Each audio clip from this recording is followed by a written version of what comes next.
But if you're too drunk to drive and the music is right, she might let you stay, but just for the night. And if she grabs for your hands and drags you along, she might wanna kiss before the end of the song.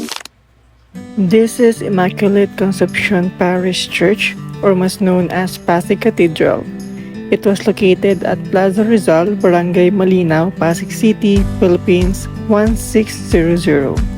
For us Pasigueños, this was the old church where we Catholics visit during Sunday Mass to listen to our parish priest, to feel our faith, to know the Word of God, and devote our time to religious Mass gatherings. The foundation of the stone church and bell tower of Pasig was begun by Fray Juan de Alba, OSA, during his incumbency as Pasig parish priest from 1575 to 1576 and completed in 1591 under Fray Bartolome Alcantara. This church was burned by the Chinese during their uprising in 1639. The present church must have been rebuilt from its burned remains. Fray Felix de Trillo completed the reconstruction during his term from 1747 to 1754.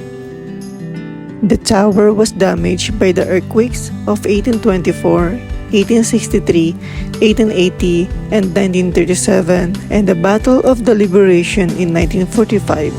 On August 2, 1968, an earthquake of intensity 6 added heavier damage and silenced the bells. Restored by the people of Pasig in 1990 and rededicated to their Patronas, the Immaculate Conception, on December 6, 1980.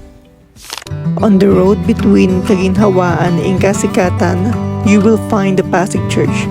It was located at the intersection of two roads. In front of the church is the Plaza Rizal. This place is open to get along with friends or someone you love. On the right of the Jose Rizal statue is the Pasig City Museum, which also holds a special place in the city's narrative. But for now, it was closed for reconstructions. Meanwhile, a few walks away from the museum will see the Plaza Bonifacio stands, symbolized by the lone sculpture of him astride a horse. In the back of the church, we will see the Pasig Catholic Cemetery and the long list of available vendors who sell a variety of flowers and other products on the premises of the church. Besides the old church are the food chain of establishments such as the well-known Jollibee, Sangyupsalan, 7-Eleven, and many others. Upon personally observing the elements of the interior and exterior of its style of architecture and its arts and design, the visual style that it elaborated is the Baroque style that originally flourished in this kind of styling in Europe. The Baroque style was known for its simpler, classical-inspired exteriors contrasted with its highly ornamental interiors, popularized by architects like Louis Leveau and Jules Mansart, and embraced during the 17th century.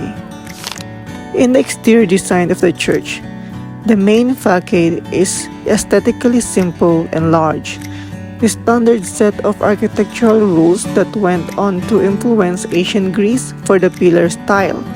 The three pillars in the exterior of the main facade are closely similar to Doric style columns with a rounded section at the bottom and a square at the top. The church wooden doorways, the window, and the area of the sculpture below the cross are molded in an arc curve. This structure is designed to distribute weight and support a very large mass placed on top of it.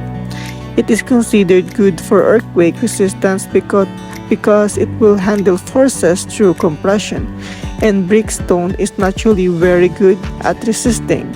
The Pasig Church features a tree statue of its Patronas.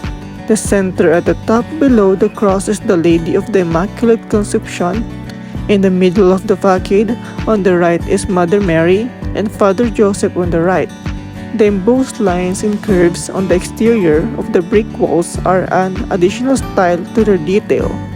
The bell tower is a separate, four-story structure but integrated as part of the overall design. The clock located at the top, below the bell, is written in Roman numerals as usual in Baroque style. In the interior design of the church, the makeover emphasized the artistically vibrant mood of Baroque architecture.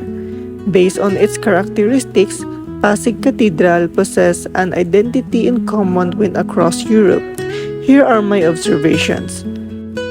In the mannerism, sculpture to visual art, such as the statue of the Immaculate Conception, is visually restored inside the big transparent compartment. Other patriones are in the main altar, which is strategically placed in center that is visually stunning and follows a hierarchical order. When you are in front, you will get full access to the beauty of the sculpture. Its impact on viewers is to inspire awe and devotion, and to feel a sense of the divine. Other representations are located on the walls, hanging in three-dimensional, while others are two-dimensional. The frescoes or mural painting are done on the ceiling, with the subjects being biblical characters. As I enter the Pasig Cathedral, the first thing I focus on observing is the ceiling. In the entrance of the wooden doors, the ceiling is designed with golden white decorations with the same subject patterns. In a long, grand scale, directing the gaze towards the altar, the central axis is painted with biblical characters involved directly in the events of the Bible and the life of Jesus Christ. In the altar ceiling, a painting of Jesus Christ, Mother Mary, and Father Joseph is surrounded by angels and clouds, creating a sense of boundless heavens. Another notable common technique is the chompo o, deceives the eye, which I admire because the ceiling style near the altar is given a sense of three-dimensionally, which gives the vibe of the Baroque style. They use the social media platform like Facebook to promote the old church, featuring the photos and videos, like streaming of religious services and events, making it accessible to a wider audience. You may check their Facebook page in facebook.com Simbahan ng Pasig. We conclude our journey through the timeless beauty of the Pasig Cathedral. The Pasig Cathedral stands not just a monument to history, but as a living testament to the resilience of the Filipino people and a magnificent example of the unique earthquake Baroque style. It is a place where the past and present merge, where stones and spirit unite. We hope this exploration has given you a deeper appreciation for this architectural treasure.